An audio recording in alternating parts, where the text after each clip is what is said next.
And companies, too, set their values so high that they can easily walk right underneath them. That's not how it's supposed to be. Values are something wonderful and useful. Values make all the difference. In my podcast, I'll show you the best way to approach values. Wordy Impulse, the podcast with Dr. Ulrich Vogel.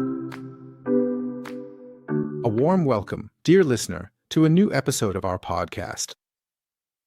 Yes, here it's all about values, because values ultimately underlie all thinking and actions, and that's why we cover such a wide range of topics here. The value impulses we provide are meant to encourage value-based, value-oriented, and therefore better behavior and thinking. And we're now in the third episode of our trilogy on teen roles. The first was called The Invisible Power of Team Roles. Yes, avoid team chaos and, conflicts. That was podcast episode 79, and then the last one, episode 80, Team Success or Disaster, was the question here, why teams often fail, and how you can do better. And now we're at episode 81, so the third part of the trilogy. And the title is, Team Roles Are Like Fitness Plans. They're great if you stick with them. Yeah, everyone knows what that's like, in everyday life with, those kinds of plans. And that's why, right off the bat, here are a few hooks to get us started on the topic. First question for you, honestly, do you still remember your last team workshop that you took part in somewhere? Probably not, right? Don't worry, you're not alone. It's the same for a lot of people, isn't it? When you hear the word, the term team roles, yeah, sure, it sounds great. Until everyday life turns back into complete chaos. So why is it so damn hard to stick with it? That's why we use the fitness plan metaphor. Or, well, maybe another perspective as a hook. We all know that one colleague, the one who organizes everything, and then there's the other person who just loves chaos, right? And, we know how that usually goes. The problem is, they often don't even realize it themselves. And that's why, it's not a solo exercise here, but rather about having a good team. I'll compare it to running a marathon, which brings us right back to the fitness plans. So, how do I approach this? I've come up with 5 points to cover. First, why team roles are often forgotten in everyday work. Second, communication is key, but who actually does it right? Communication was already a topic last time, but honestly, you can't talk about it enough. Third point, focus on strengths, not just fixing problems. That's a really important point to be able to leverage things better. Fourth point, consciously using team roles, especially in small moments. And finally, fifth, a few practical tips on how to cleverly use team roles in everyday life. Let's start with the first point, why team roles are so often forgotten in day-to-day work. We all know what that's like. Everything was crystal clear in the workshop, and then everyday work starts up and everything just kind of fizzles out. Everyone falls back into their old habits. And that's not unusual at all, because we humans just love our routines, even without a team. If we look at ourselves, it happens all the time, over and over again, People love their habits, and so do teams. Why should it be any different? So that means the new insights from workshops often get lost in the daily grind, and the same goes for our own personal insights. And then there's the famous inner pig dog, the one inside us, that we love to feed instead of standing up to it and breaking those habits. And many of you know this, and I've said it many times before, psychology says it takes 4 to 6 weeks to break a habit or to form a new one. Well, why should it be any different for teams? So if I look at real-life situations, you've probably experienced this too. A team develops a really great division of roles during a workshop, right? 2 weeks later, the organizer is back to doing everything alone. The creative minds are tossing ideas around, sure, but nothing actually gets done. So, how do we tackle that? What kinds of solutions can we offer? For example, set a fixed reflection time in the calendar. So, 10 minutes a week to consciously think about who does what and why. And of course, you can assign this as a task too, so you come together, but that way, a repetition, a review, is already scheduled in. Or make the team roles visible as well. You can do that with simple means. You can stick post-its on desks, or nowadays you can assign avatars in online tools, or use little reminder cards and so on, so everyone knows what role they're playing. So here, just try to be a bit creative, overcome your own inner laziness, break old habits, pick up new ones, and simply project that onto the team roles. Then, really, it's just familiar recipes. We just don't do it that often in this case. Yeah, for some strange reason, we think it just falls from the sky, but, approach it the same way. Second point, communication is key, but who actually does it right? So, the different roles also require different ways of communicating. Communication is such a frequent topic for me. I've already mentioned it, in episode 80 as well, but also in many, many others. You really can't talk about it enough. Now, in the team context, it's actually pretty funny to take a look at the team roles. I already introduced our new team roles last time, and I took a look at them, yeah. Some team members are naturally quite vocal and expressive, or they tend to process their thoughts out loud, or maybe they just act more loudly than others in the group. Whereas there are those who might only choose to voice their opinions or make themselves noticed when they feel they have found the absolutely flawless and ideal solution to the problem, right? And if we take a look at our spider chart, yeah, then often, well, I'd say coordinators, drivers, and also networkers and so on, they're more the loud ones, I'd call them.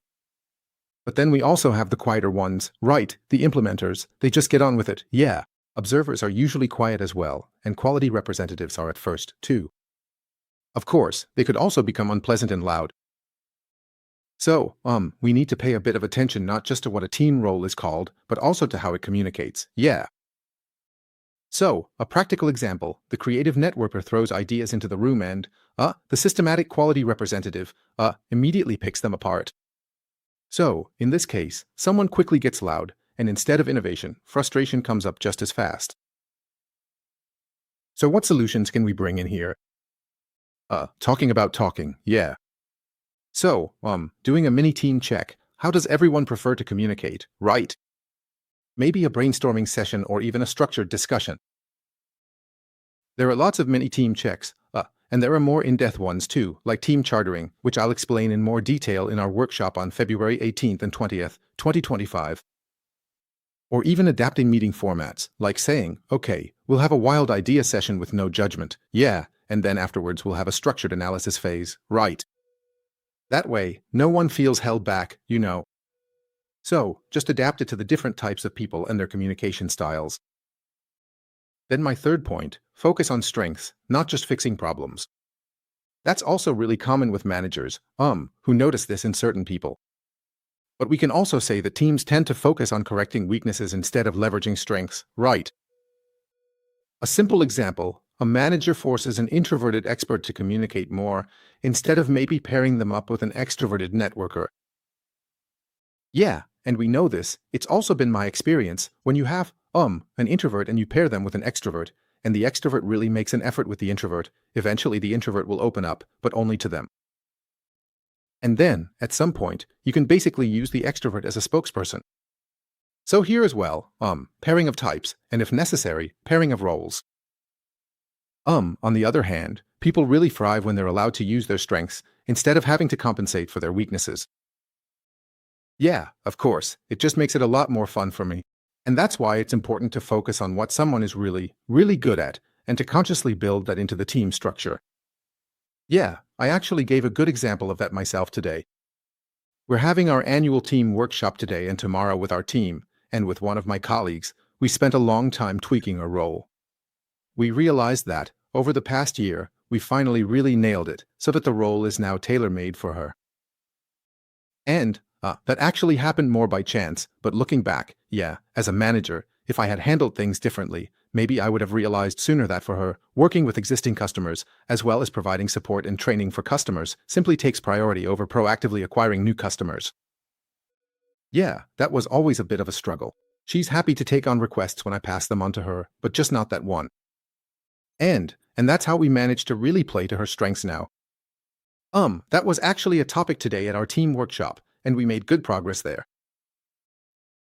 Fourth, consciously use team roles, even in small moments, yeah. So, let's take an example. A team is planning an event. One person is super motivated but unstructured, the other is a detail freak. Yeah, so what happens? One gets bogged down, the other goes nuts, yeah. So, then, what kind of solutions can we come up with, even for those little moments? Let everyone stay in their role, but do it consciously. Yeah, the creative one gets to let their imagination run wild, and the detail-oriented one gets to make corrections. The main thing is that it's not taken as an attack. So, if we have good team cohesion, if the basic setup, the foundation of the relationships is solid, then you can really make it work well, yeah. Or clarify roles even in short-term projects. Yeah, who's going to keep an eye on the big picture? Who keeps the mood up? Who checks the details? Yeah, you can just bring that up as needed, really. So, just bring a bit more energy in here, look beyond the usual routine and daily grind. Fifth, what practical tips do I still have for you? How can you use team roles cleverly in your day-to-day work? Yeah, maybe do a kind of team role retrospective once a month. See what's working, what has worked, and what hasn't. And have the courage to make changes, not just stick to things dogmatically. We once decided that you'd fill this role in a certain way. That doesn't really get us anywhere, right? Then maybe also have checklists and mini assessments so that everyone can, if needed, reflect, maybe even anonymously, am I in my best role, or maybe not? Or daily 5-minute reflections as a team. Like, do I feel comfortable in my role today? Yeah, and if you do that a bit more often, you end up with some pretty good insights, I mean, if you want to know which role you feel best, our Team Roles tool can definitely help you out. Yeah, just reach out to us, or as far as I know, we also have a web tool test, so you can just check that out too. And then, of course, just a reminder about the workshop again on February 18th and 20th, 2025, from 8:30 to 10 o'clock each day, Strategic Team Play, where I'll give you a deeper dive into the team roles. So, if you want to dive deeper into that, you should mark the date in your calendar, and of course, we've also included it in the show notes. So, to sum up, team roles are absolutely brilliant if you actually use them in your day-to-day work, yeah. Reflection helps with this, as does regular, appropriate communication, and of course, having a clear distribution of roles, but making sure to keep it flexible and not dogmatic, yeah. Now, for you, why not give it a try, one or two of the ideas I shared today, and see what happens? And if you really want to know exactly which role you play, or others do, our Profiling Values Team Roles tool will give you a clear answer, yeah. And just one more thing before we wrap up, if you want to dive deeper into all this with us, on February 18th and 20th, from 8:30 to 10 o'clock each day, we're holding our Strategic Team Play workshop. The link is in the show notes. I'd be absolutely thrilled if you joined us. Thanks for sticking with us right to the end, and I'm already looking forward to the next time we connect. Bye for now.